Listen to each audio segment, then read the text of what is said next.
성경 66권이 중요하지 않은 성경이 없습니다. 다 모아가지고 하늘을 두루마리 삼고 바다를 먹물 삼아서 써도 다 못 쓸 하나님의 사랑, 은혜를 66권에 모아놨으니 한 장 한 장이 얼마나 귀하겠습니까? 그 중에서도 욥기는 아주 특별합니다. 귀하다기보다는 특별하다고 보아야 될 겁니다. 왜냐하면 욥기만큼 설교자들에게 아주 그 숙제와 같은 책이 없습니다. 평생을 살아가면서 재물과 또 자녀와 질병의 문제, 또 사람들과 살아가면서 그 사람들과의 문제를 해결하면서 살아가는 우리 성도들을 도대체 어떻게 위로하고 어떻게 격려해서 이 어려운 고난의 날을 이기게 할 수 있을까? 숙제입니다. 그리고 숙제는 반드시 해결을 해야 됩니다. 17세기의 청교도 중에 한 분은 그 시대의 최고의 교회 담임 목사님이 됐습니다. 20년 동안 욥기만 주석을 하고 설교를 했습니다. 어떤 분은 22년 동안 일주일에 3번씩 욥기를 설교했습니다. 어떤 청교도는 35년 동안 욥기를 설교했습니다. 그만큼 다른 성경을 그렇게 설교한 예는 없습니다. 아주 독특한 책입니다. 임형택 목사님이라는 분이 욥기를 설교하고 책을 설교집을 냈습니다. 제목이 참 인상적이었습니다. 하나님, 저에게 왜 이러십니까? 대개는 고난을 당하면 잘못했습니다, 용서해 주세요, 이게 먼저입니다. 왜냐하면 자기가 잘못한 것을 알기 때문입니다. 그래서 혹시 이렇게는 말할 수 있습니다. 하나님, 왜 저에게만 이러세요? 나보다 더 악하게, 나보다 더 많은 죄를 짓고 살아가는 사람들은 저렇게 잘 사는데 왜 나에게만 이러세요? 라고 할 수는 있는데, 하나님, 저에게 왜 이러십니까? 나에게는 정말 아무런 죄도 없는데 왜 이런 고난이 있는 겁니까? 라고 말할 수 있는 사람, 세상에 2사람이 있다면 그 중에 한 사람이 욥입니다. 욥에게는 정말 단 한 가지 죄도 없었습니다. 그것도 자기가 주장을 하는 것이 아니라, 사람들이 인정해 주는 것이 아니라 그의 마음까지 다 아시는 하나님이 인정을 하신 겁니다. 욥기 1장 8절입니다. 여호와께서 사탄에게 이르시되 네가 내 종 욥을 주의하여 보았느냐? 그와 같이 온전하고 정직하여 하나님을 경외하며 악에서 떠난 자는 세상에 없느니라. 욥은 하나님이 바라시는 믿음의 완성자입니다. 더 이상 배울 게 없는, 할 게 없는 믿음의 완성자입니다. 하나님은 그가 최고로 하나님을 잘 섬겼기 때문에 최고의 축복을 주셨습니다. 그런데 그에게 설명할 수 없는, 이해할 수 없는 고난이 밀어닥친 겁니다. 하나님을 잘 섬기는 사람에게 고난이란 자기의 잘못을 회개하고 용서받고 더 큰 축복을 받기 위함입니다. 그런데 이 믿음의 완성자 욥은 죄인 중에서도 가장 악한 죄인이라도 당하지 않을 3가지 무서운 고난을 한꺼번에 당했습니다. 그 중에 하나만 당해도 이건 참 어려운 일이다 그러는데 3가지를 한꺼번에 다 그 재앙을 만나게 됐습니다. 죄값이 아닙니다. 그가 잘못한 것이 아닙니다. 하나님이 사탄에게 허락하신 시험이었습니다. 사탄은 에덴 동산에서부터 무조건 하나님이 틀렸다고 하는 존재입니다. 그러니까 여러분이 살다가 성경 틀렸어, 하나님 틀렸어 라고 하면, 그런 사람이 있다면 그는 사탄의 하수인입니다. 사탄이 말을 합니다. 욥이 하나님을 잘 섬긴 것은 하나님께서 그에게 물질적인 축복을 주시고 자녀를 주시고 건강을 주시고 가장 높은 자리를 주셨기 때문입니다. 지금이라도 그의 모든 소유를 빼앗고 그의 건강을 빼앗아 죽을 병에 걸리게 하고 그 높은 자리에서 끌어내리면 그는 하나님을 욕하고 원망하고 마침내 하나님을 버릴 것입니다. 하나님의 반론, 아니다.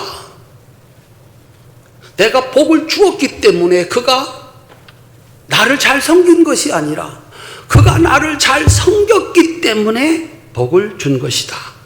누구 말이 맞는가? 욥은 하나님의 말씀이 옳다라고 하는 그것을 증명하기 위해서 이 시험을 받게 된 것입니다. 사탄은 욥을 세 가지 재앙 속으로 몰아넣었습니다. 내 말이 맞다. 첫째, 재산을 포함한 7 아들과 딸 셋을 한꺼번에 모두 빼앗았습니다. 사업을 잘못해서 그렇게 된 게 아닙니다. 자기가 죄를 지어서 그렇게 된 게 아닙니다. 자연 재난 그리고 이웃 나라가 쳐들어와서 마귀의 사탄의 시험을 받아서 한꺼번에 모든 것을 잃어버린 것입니다. 사탄은 얘기했습니다. 다 빼앗기면 잃어버리면 하나님을 욕하고 하나님을 믿지 않고 떠날 것이다. 욥은 자기의 믿음을 이렇게 증명했습니다. 욥기 1장 21절로 22절입니다. 우리의 신앙 고백이 되기를 바라는 간절한 마음으로 함께 읽겠습니다. 내가 모태에서 알몸으로 나왔사온즉 또한 알몸이 그리로 돌아가 올지라. 주신 이도 여호와시요 거두신 이도 여호와시오니 여호와의 이름이 찬송을 받으실지니라 하고 이 모든 일에 욥이 범죄하지 아니하고 하나님을 향하여 원망하지 아니하니라.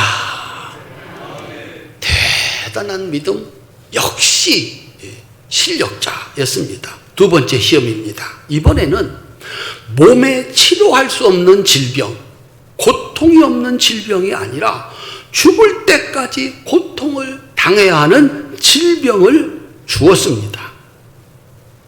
이번에도 욥은 역시 최고의 신앙인 믿음의 완성자였습니다.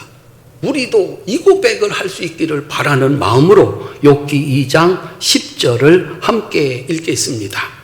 우리가 하나님께 복을 받았은즉 화도 받지 아니하겠느냐 하고 이 모든 일에 욥이 입술로 범죄하지 아니하니라. 아멘. 하나님은 당신의 말이 옳다는 것을 입증했습니다. 대단한 욥의 믿음입니다. 그런데 자신의 모든 시험을, 모든 소유를 잃어버리는 것이 첫 번째 1단계 초급 시험이었다면 질병의 고통은 그보다 훨씬 힘든 2단계 시험 중급입니다. 아마 아파 보신 분들은 알 겁니다. 3장 1절입니다. 그 후에 욥이 입을 열어 자기의 생일을 저주하니라. 그리고 3장 전체는 차라리 태어나지 않았으면 좋았을 것이라고 탄식하는 욥의 탄식입니다. 너무 힘든 육체의 고통을 견딜 수가 없어서 비명을 지르는 겁니다. 차라리 태어나지 않았으면 좋았을 것을. 그런데요, 끝까지 욥은 하나님을 원망하는 죄를 짓지 않았습니다. 하나님, 저에게 왜 이러십니까? 그렇게 말할 수 있는 사람 두 사람이 있다면 그 중에 한 사람이 욥입니다. 그가 당하는 이 무시무시한 재앙, 고난 이야기로 하나님은 우리에게 무엇을 가르치시려고 하는 것일까? 우리는 욥기 42장에서 욥기의 마지막을 알고 있습니다. 하나님께서 사탄의 시험을 이긴 욥에게 재산의 2배를 주시고 아들 7, 딸 3을 그대로 돌려주셨습니다. 욥이 죄를 지어 벌을 받는다는 누명을 벗겨주셨습니다. 그리고 잃어버렸던 모든 명예를 돌려주셨습니다. 마침내 그의 수명을 다하여 살고 죽게 했습니다. 과연 이것이 욥의 결론인가? 욥기의 결론인가? 이것은 욥기의 마지막일 수 있어도 욥기의 결론은 될 수 없습니다. 아니, 겨우 그것을 주시려고 그 무서운 시험을 치르게 하셨느냐? 재산과 자식과 명성은 욥에게 이미 충분했습니다. 욥이 그 이상을 바란 적이 없었습니다.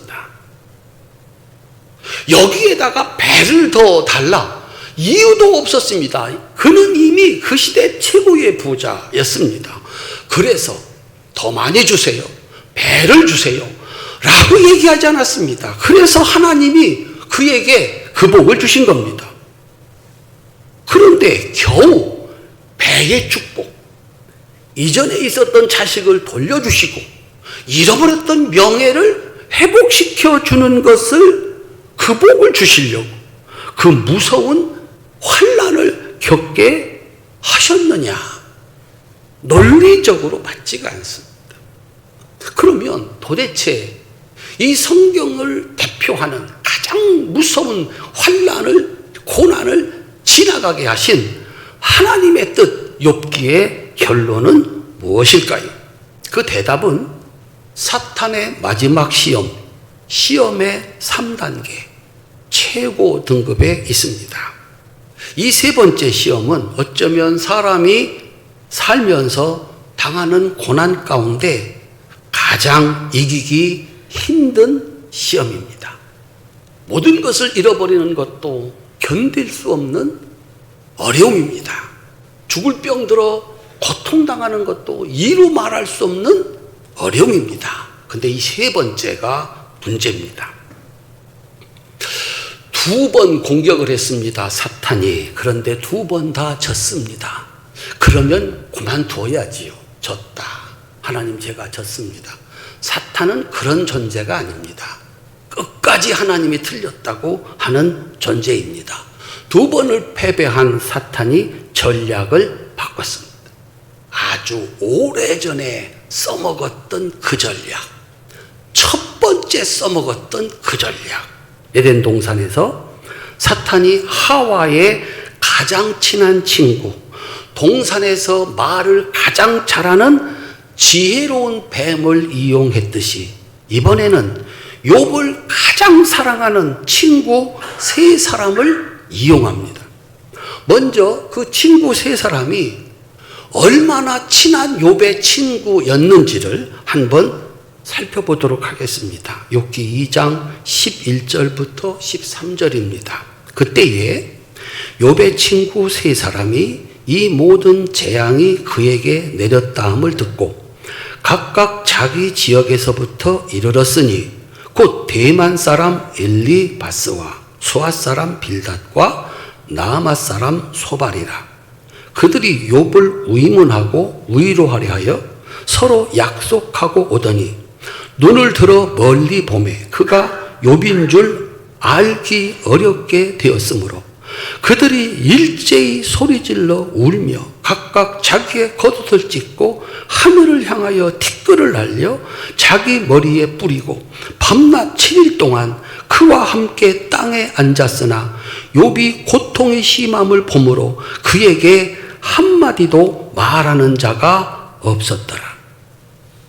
누가 내가 모든 것을 잊어버렸을 때 달려와 나를 위해 기도해주고 7일 동안 아무 말 없이 함께 울어줄까? 욥은 그 세 친구에게 그런 친구였고 엘리바스와 빌닷과 소발은 욥에게 그런 친구였습니다. 친구는 수준이 같아서 친구입니다. 나이 필요 없습니다. 신분 필요 없습니다. 수준이 같으면, 말이 통하면 친구가 되는 겁니다. 욥이 최고였다면 그 친구들도 최고입니다. 자신의 생일을 저주하며 고통스러워하는 친구가 너무너무 안쓰럽고 안타까워서 7일 동안 아무 말 없이 함께 울었습니다. 그리고 7일 만에 입을 열어서 말을 합니다. 그 말은 당연히 친구를 위로하고 그 친구가 환난에서 벗어나기를 바라는 마음, 그 외에 어떤 의도도 없습니다. 사랑하는 친구를 위한 세 친구의 말을 한번 들어보시기 바랍니다. 우리 성도님들이 혹시 그 세 친구라면 나라면 무엇이라고 말해줄까? 무엇이라고 말해야 그에게 위로가 되고, 무엇이라고 가르쳐 주어야 그 고난에서 벗어날 수 있을까? 욥기 4장부터 37장까지 무려 33장에 걸친 세 친구와 욥의 대화입니다. 한 사람의 일생을 몇 살에 태어나서 몇 살에 죽었다, 낳고 죽었다, 한 줄로 끝낼 수 있는 게 성경입니다. 그런데 이 이야기가 무엇이라고 성경의 33권을 할애해서 33장을 할애해서 자세히 기록하고 있을까? 세 친구와 욥의 논쟁 요약하면 이렇습니다. 친구, 우리가 알지 않는가? 우리가 가르치지 않았는가? 우리가 보지 않았는가? 하나님은 의인은 축복하시고 죄인에게 재앙을 내리신다. 이 재앙, 당신이 이 재앙을, 네가 이 재앙을 당하는 것은 설명할 필요 없이 죄값이다. 그래도 하나님이 너를 사랑하셔서 고쳐주시려고 사랑의 매를 때리시는 거다. 오히려 이 재앙은 내 죄에 비하면 가벼운 것이다. 그러니 억울하게 생각하지 말고 회개하라. 하나님은 간절히 기도하면 살려주시고 회복시켜 주시는 분이다. 하나님은 찌르기도 하시지만 싸매어 주시기도 하시고 상하게도 하시지만 손수 낫게도 해주신다. 그리고 그 유명한 말씀이 여기 나옵니다. 내 시작은 미약하였으나 내 나중은 심히 창대하리라. 그 말씀이 어디에서 나왔는지는 알고서 집에다 걸어 놓으시라. 세 친구의 말이 맞는 말일까요? 틀리는 말일까요? 믿음으로 살다가 재앙을 만난 모든 사람에게 단 한 글자도 틀리지 않는 말입니다. 하나님은 고난을 통해서, 시련을 통해서 회개하게 하고 하나님을 더 잘 섬겨서 비록 지금은 미약하지만 창대하게 만드시려고 하는 하나님의 지극한 사랑이 믿는 자들에게 주시는 고난입니다. 그런데 단 한 사람, 욥에게는 틀리는 말입니다. 욥은 그렇게 살지 않은 유일한 한 사람입니다. 자기가 주장하는 것이 아닙니다. 사람들의 평판이 아닙니다. 겉모습이 아니라 그의 마음까지 아시는 하나님의 판결입니다. 그와 같이 온전하고 정직하여 하나님을 경외하며 악에서 떠난 자는 세상에 없느니라. 욥은 친구들의 말을 인정할래야 인정할 수가 없습니다. 아무리 생각해도 자기의 죄를 찾아낼 수가 없습니다. 진짜 없기 때문에 찾아낼 수가 없습니다. 그러면 질문입니다. 도대체 이 무시무시한 재앙이 왜 나에게 일어났느냐 하는 것입니다. 문제는 여기입니다. 욥이 죄가 없다면, 하나님도 그것을 인정했다면, 욥은 믿음의 완성자라면 이 재앙은 내려와서는 안 되는 겁니다. 그런데 이 재앙이 내려온 겁니다. 욥에게 죄가 없다면 이 재앙을 내리신 하나님이 잘못하고 있는 겁니다. 드디어 드러난 사탄의 모습. 에덴 동산의 최고의 지혜자 뱀. 하나님이 틀렸다. 하나님 나쁘다. 결국 최고의 신앙인 욥도 걸려들었습니다. 하나님이 나서지 않을 수가 없게 됐습니다. 38장부터 41장까지 하나님이 욥을 찾아와 몰아 세우시고 질문합니다. 욥기 40장 2절 8절 전능한 하나님과 다투는 욥아, 네가 나를 꾸짖을 셈이냐? 네가 나를 비난하니 어디 나에게 대답해 보아라. 아직도 너는 내 판결을 비난하려느냐? 네가 자신을 옳다고 하려고 내게 잘못을 덮어 씌우려느냐? 그리고서 38장부터 41장까지 하나님은 무섭게 욥을 추궁합니다. 요약하면 이렇습니다. 네가 그렇게 모든 것을 잘 안다니 지금 너에게 일어나는 이 일을 설명할 수 있다니 그럼 대답해 보아라. 내가 땅에 기초를 놓을 때 네가 어디 있었느냐? 이 세상이 얼마나 큰지 짐작이나 할 수 있겠느냐? 네가 하늘의 궤도를 아느냐? 하늘로 그 법칙을 베풀게 하겠느냐? 누가 바닷물의 경계를 정하여 주었느냐? 이 모든 것을 알고 있다면 어디 내 말 한번 들어보자. 내가 높이 솟아올라서 남쪽으로 날개를 펴고 날아가는 것이 내게서 배운 것이냐? 모든 교만한 자를 살펴서 그들을 비천하게 하고 악한 자들을 그 서 있는 자리에서 짓밟아서 모두 땅에 묻어보아라. 모두 얼굴을 천으로 감아서 무덤에 뉘어보아라. 그렇게만 할 수 있다면 나는 너를 찬양하고 네가 승리하였다는 것을 내가 인정하겠다. 쏟아지는 하나님의 추궁 앞에서 욥의 마지막 말입니다. 욥기 42장 5절부터 6절입니다. 주님이 어떤 분이시라는 것을 지금까지는 제가 귀로만 들었습니다. 그러나 이제는 제가 제 눈으로 주님을 뵙습니다. 그러므로 저는 제 주장을 거두어 드리고 티끌과 잿더미 위에 앉아서 회개합니다. 자신에게 닥치는 이해할 수 없는 환난과 고난 앞에서 하나님 저에게 왜 이러세요? 말할 수 있는 사람이 세상에 딱 두 사람이 있습니다. 죄가 하나도 없는데 고난을 당한다? 있을 수 없습니다. 죄가 하나도 없다면 복의 복을 받고 에녹처럼 엘리야처럼 하늘로 올라가야 되는 겁니다. 신앙의 완성자들입니다. 그런데 신앙을 완성했는데 이 세상에서 죄인들도 당할 수 없는 가혹한 시련을 당한 두 사람이 있습니다. 욥과 예수님이십니다. 두 사람은 하나님이 인정한 대로 죄가 없습니다. 그런데 세상에서 가장 가혹한 고난을 당합니다. 그 두 사람만이 이 말을 할 수 있습니다. 하나님, 정말 나에게 왜 이러세요? 내가 무슨 죄를 지었길래 이러세요? 나의 하나님, 어찌하여 나를 버리셨습니까?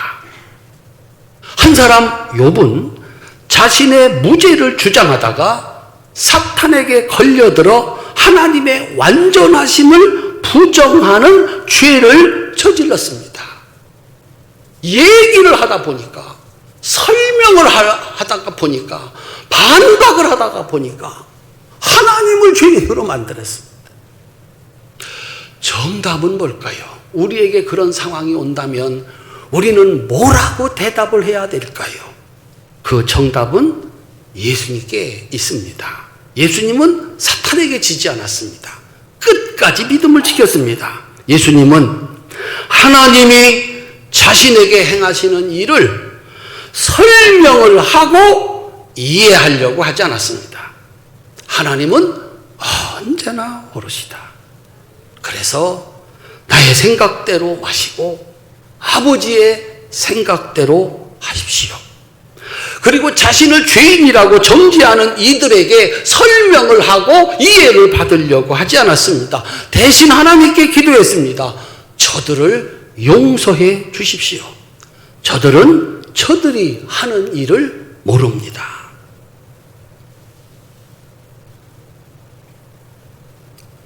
예수님께서 제자들이 밤새워 나 내일 십자가를 지고 죽을 거야.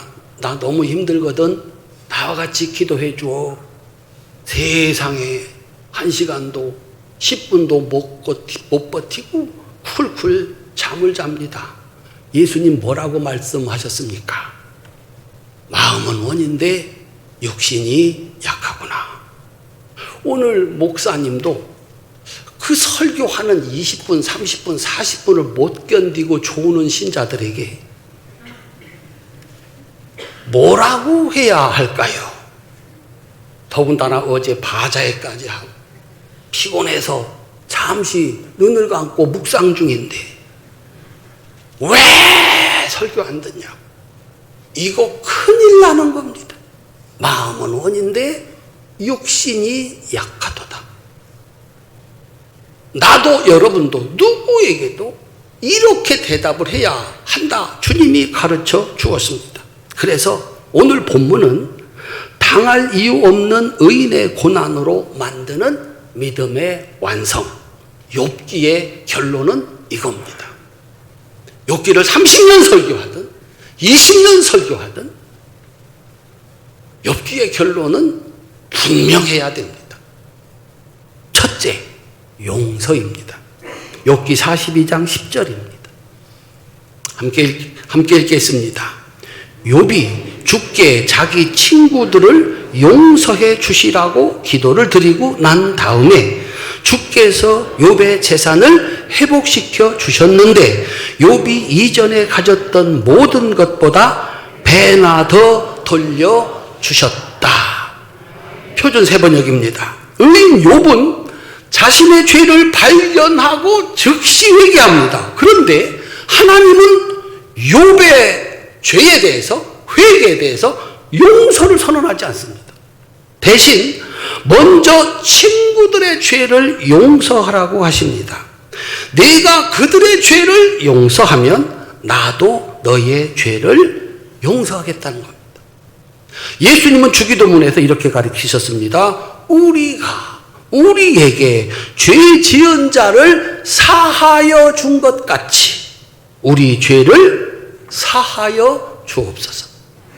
우리는 하나님께로부터 정말 큰 죄를 용서받고 하나님의 자녀가 됐습니다. 그렇다고 하면 용서받은 자로 하나님의 자녀가 됐으니 혹시 누가 너에게 잘못을 하면 용서해야 된다. 내가 그를 용서하지 않으면 나는 내가 잘못을 할 때 내 죄를 용서하지 않겠다. 하나님의 용서가 먼저가 아니라 나의 용서가 먼저라는 겁니다. 그것을 보고 나의 죄를 용서하겠다는 겁니다. 하나님 백성들이 나의 용서가 없으면 하나님의 용서가 없다는 것을 욥기의 결론으로 가르쳐 주고 있습니다. 두 번째, 회개입니다. 욥기 42장 8절입니다. 함께 읽겠습니다. 그러므로 이제 너희는 수송아지 7마리와 순양 7마리를 마련하여 내 종 욥에게 가지고 가서 너희가 용서받을 수 있도록 번제를 드려라. 내 종 욥이 너희를 용서하여 달라고 빌면 내가 그의 기도를 들어줄 것이다. 아멘.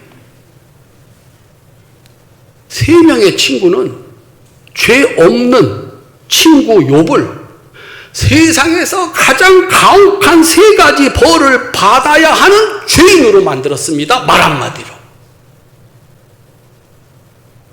그들이 죄를 지었으니까 자신들이 말한 대로 죄값을 받아야 됩니다. 세 친구의 죄값은 욥이 당하는 끔찍한 재앙입니다. 자식을 포함한 모든 소유를 빼앗기는 재앙, 죽을 병의 고통, 사랑하는 사람 떠나고 가장 친한 친구들이 죄인으로 비난하는 이 벌을 받아야 합니다.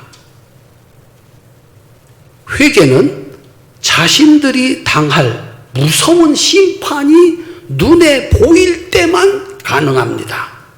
큰일 났다. 우리가 죄 없는 친구를 죄인으로 만들었다. 우리가 죄인이 되었으니 우리가 말한 대로 욥이 당한 벌을 받게 되었구나. 그들은 황급하게 회개 제물을 마련했습니다. 하나님이 말씀하십니다. 나에게 가지고 오지 말고 욥에게 가서 잘못을 고하고 하나님께 이들의 죄를, 너희들의 죄를 용서해 달라고 빌어라. 회개는 죄를 지은 대상에게 하는 것입니다. 욥은 하나님께 회개해야 하고 친구들은 욥에게 용서를 빌어야 한다는 것입니다. 욥기의 결론은 두 배의 축복이 아닙니다. 율법을 지켜서 믿음을 완성하는, 율법을 지켜서 의롭게 되는 것이 아닙니다. 사도 바울은 이렇게 설명했습니다. 이 세상의 사람은 한 사람도 의인이 될 수 없다. 그러면 우리는 무엇을 가지고 살아가야 되는가? 회개와 용서로 만드는 것이 하나님이 바라시는 믿음의 완성입니다. 웬만하면 화면을 바꿔주시지요.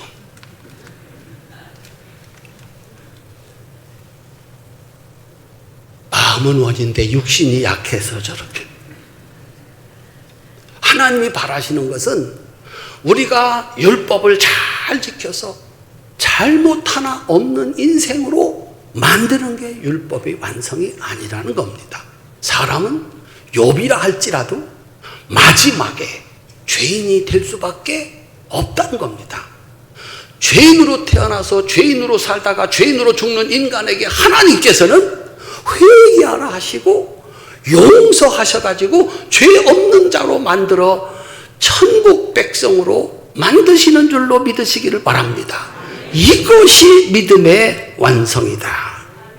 살다가 하나님 왜 저에게만 이러세요? 라고 말하시는 분들, 나보다 더 큰 죄를 짓고도 더 악하게 살면서도 저렇게 사는데 왜 나에게만 이러세요? 라고 하는 성도님들 있다면 베드로는 말합니다.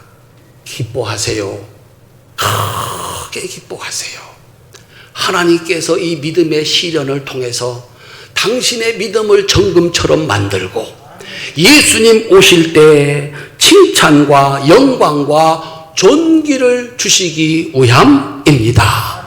그러니 혹시 살다가 그런 시련을 만나거든 기뻐하고 크게 기뻐하라고 가르치고 있습니다. 하나님은 사람이 설명할 수 있는 분이 아닙니다. 그분이 하시는 일을 자신의 지식으로 설명하려는 순간 죄 없는 욥을 죄인으로 만드는 세 친구의 죄를 짓게 됩니다. 욥은 무죄를 주장하다가 언제나 오르신 하나님의 공의를 인정하지 않는 죄를 짓게 됩니다. 우리 성도님들, 우리 어떻게 살아야 되는가? 예수님에게 대답이 있습니다. 우리는 여기 와서 예수님 말씀을 들어야 되고 하나님 말씀을 들어야 됩니다. 그래야 올바른 대답을 가지고 살아갈 수 있습니다. 욥기가 가르치는 것은 이겁니다. 나의 고난도 그의 고난도 설명하려고 하지 마라. 그것이 선이 될지 악이 될지 우리는 모른다.